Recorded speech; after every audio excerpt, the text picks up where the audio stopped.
canal do Produtor TV continua a série de entrevistas sobre as principais ações do sistema CNA-Senar em 2016. Vamos também apresentar as perspectivas para 2017. Hoje o nosso assunto é o trabalho da Comissão Nacional da Região Nordeste. E para conversar comigo, eu recebo aqui no estúdio o assessor técnico da CNA, Joaci Medeiros, que está aqui com a gente. Bom dia, seja bem-vindo. Bom dia, Lara. Bom dia aos amigos produtores, em especial da região Nordeste. Vamos começar, então, falando da situação dos reservatórios da região Nordeste. Esse ano a situação foi bem preocupante. Lara, esse ano o Nordeste, mais uma vez, ele teve um ano seco, né? Desde 2012, a região Nordeste vem enfrentando essas dificuldades com estiagem. Eu trouxe um gráfico aqui para vocês enxergarem melhor o que a gente pode estar falando. A última coluna lá, o último conjunto do gráfico? Do gráfico, né? Exatamente. O azul, ele representa o ano de 2012, né? Então, nós tínhamos 57,1% de volume de água armazenado na região Nordeste. E, com o passar dos anos, isso foi caindo drasticamente.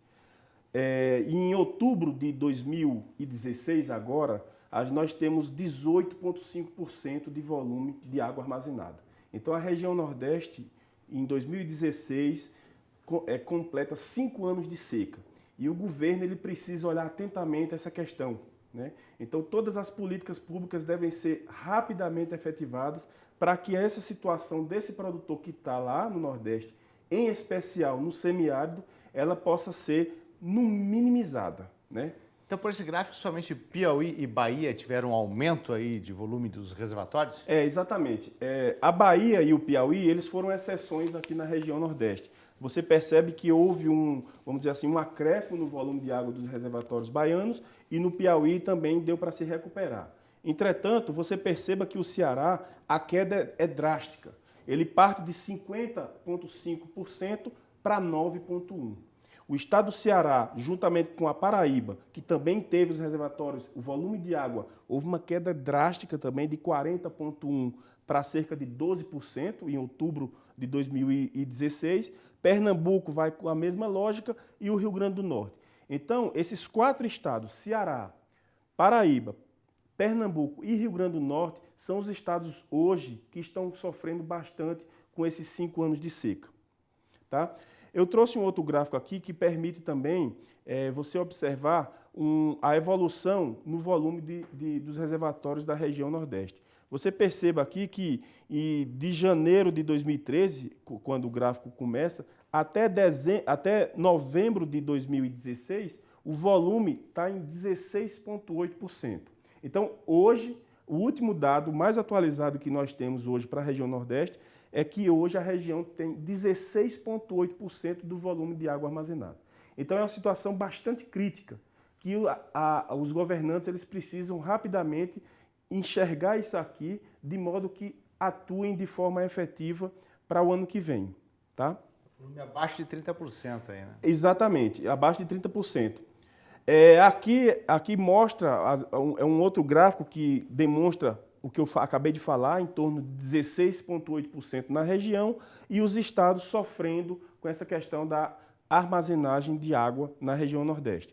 Com relação a esse ano, especificamente a esse ano, nós temos aqui, no caso, a situação por estado.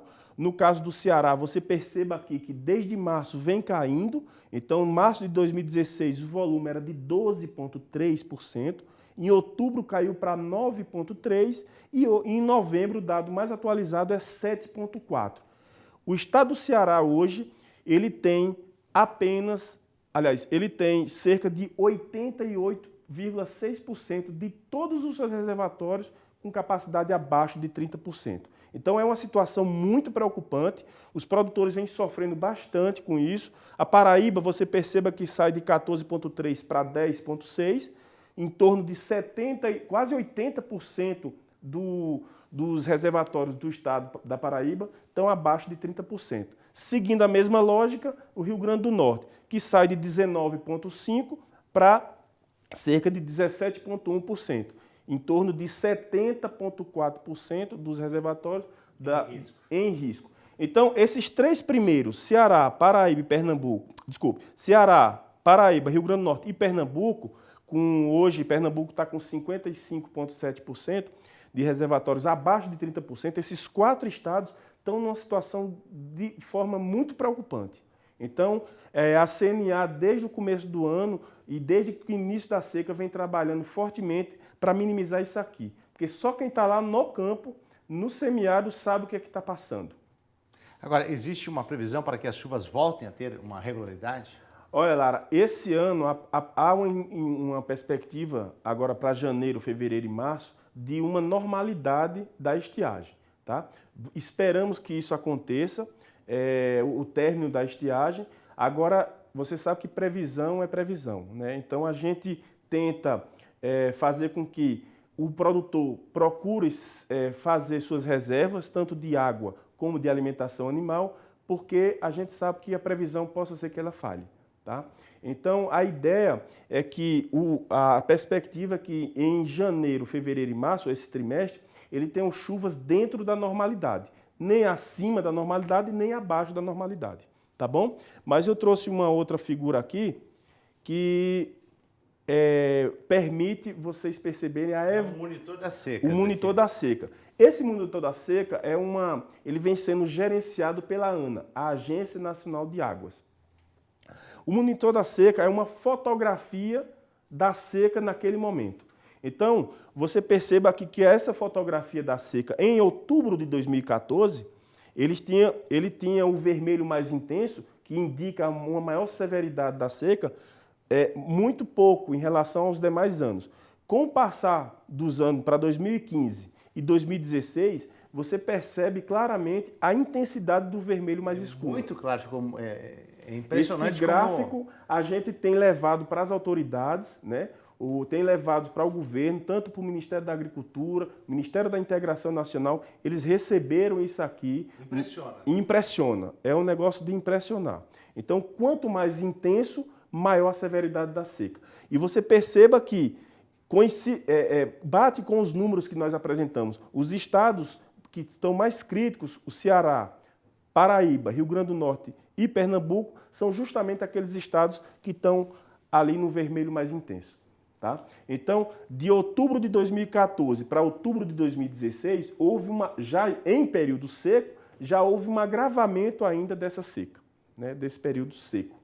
Agora, você trouxe aí também um histórico da seca desde o descobrimento do Brasil? É verdade. Nós conseguimos esses dados aqui com o INPE, o Instituto Nacional de Pesquisas Espaciais. Ele é uma figura bastante interessante que permite nós enxergarmos que desde o descobrimento do Brasil, em 1500, foi detectada ou mapeada a primeira grande seca. Então, em 1583 houve essa seca mapeada e com o passar do tempo, as secas elas aconteceram. E eu digo claramente, sem medo de errar, que elas vão continuar acontecendo. É um fenômeno natural da região Nordeste, é um problema recorrente, então a gente já está com quase 80 anos de seca desde o descobrimento do Brasil. Né? Então, claramente, sem medo de errar, a gente afirma que as secas vão continuar acontecendo, por ser um fenômeno climático natural para a região Nordeste. O grande diferencial nesse gráfico aqui que a gente enxerga é a questão primeiro, o produtor enxergar isso e saber com que ele vai permanecer convivendo com a seca. Né? Então, esse gráfico demonstra que é um problema recorrente na história da região Nordeste e para um problema recorrente, nós temos que ter uma solução recorrente. Que solução seria essa? O que os produtores podem fazer aí para remediar isso? Exatamente. A ideia é que o produtor ele trabalhe com a palavra prevenção. Não existe outra solução se ele não trabalhar com a questão, incorporar isso na gestão da propriedade dele. A prevenção é fundamental para que ele possa, de modo organizado, conviver e produzir na região semiárida. Em função dessa informação que eu já estou te falando. Que ela vai permanecer, a seca permanece. Né? Logicamente, ela vai acontecer, ninguém sabe quando. Eu até costumo dizer que a seca parece muito com a morte. Ela vai acontecer, ninguém sabe quando acontece. Tá bom? Tá, então é o seguinte, justamente isso, o que o produtor pode fazer ainda para evitar esses maiores prejuízos? Essa pergunta é bem interessante. A gente vem trabalhando com isso também, com essa questão da mudança de comportamento. O produtor, nós às vezes esperamos muito a política pública chegar à região, né? Então o que é que acontece? À medida que a política pública chegue ou vá chegando à região, ela é muito bem-vinda, né? Mas há uma necessidade também de alterarmos a nossa postura de convivência com a seca, né? Hoje, nós não podemos mais ficar à mercê dela, ficar esperando que haja uma chuva. Esse camarada aqui, ele precisa se mexer também, né? Então, ele precisa despertar para uma nova postura de convivência com o semiárido. Não adianta ficar esperando única e exclusivamente pelas chuvas. Ele precisa ter atitudes. Que atitudes seriam essas, por exemplo? Por exemplo, a questão das capacitações do sistema Senar, né? Então, uma vez um produtor me perguntou assim, mas doutor, o que é que eu posso fazer se a gente não tem nada, a gente está no período seco? Ele me perguntou assim. Eu disse assim, olha, será que um curso no Senar precisa estar chovendo para você fazer? Então, essas reflexões nós precisamos começar a incorporar. Então, o período seco é um período em relação à capacitação muito bem possível de você fazer. Buscar uma capacitação junto ao sistema Senar, capacitações as mais diversas tipos de capacitações. Então, e a questão também da incorporação de inovações na sua propriedade.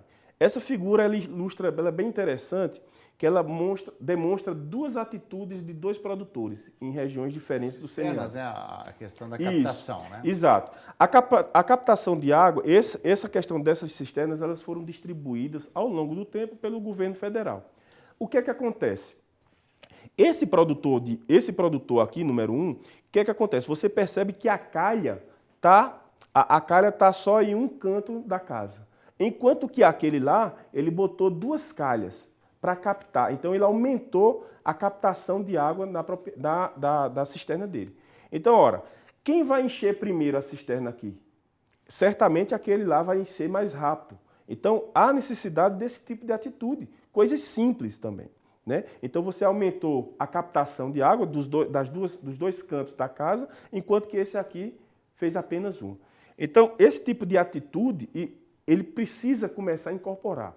Não basta apenas dizer assim, ó, eu tenho a cisterna e ficar aguardando, seja o presidente, o governador, o prefeito, ir lá fazer esse tipo de atitude. Joaci, e na questão que a pecuária é muito utilizada, né? Como é que faz? Quais são as saídas para a alimentação desses animais? Olha, é uma ótima pergunta essa sua, Lara. Eu trouxe aqui algumas questões que vão impactar diretamente no sistema produtivo desse produtor nordestino.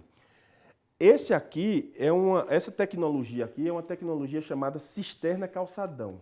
O que é que seria isso? Basicamente é uma calçada, de modo que a chuva, quando ocorrer, ela vai cair nesse sistema de captação e não vai infiltrar no solo. Daí ela escorre para a cisterna, então você aumenta esse seu poder de captação de água.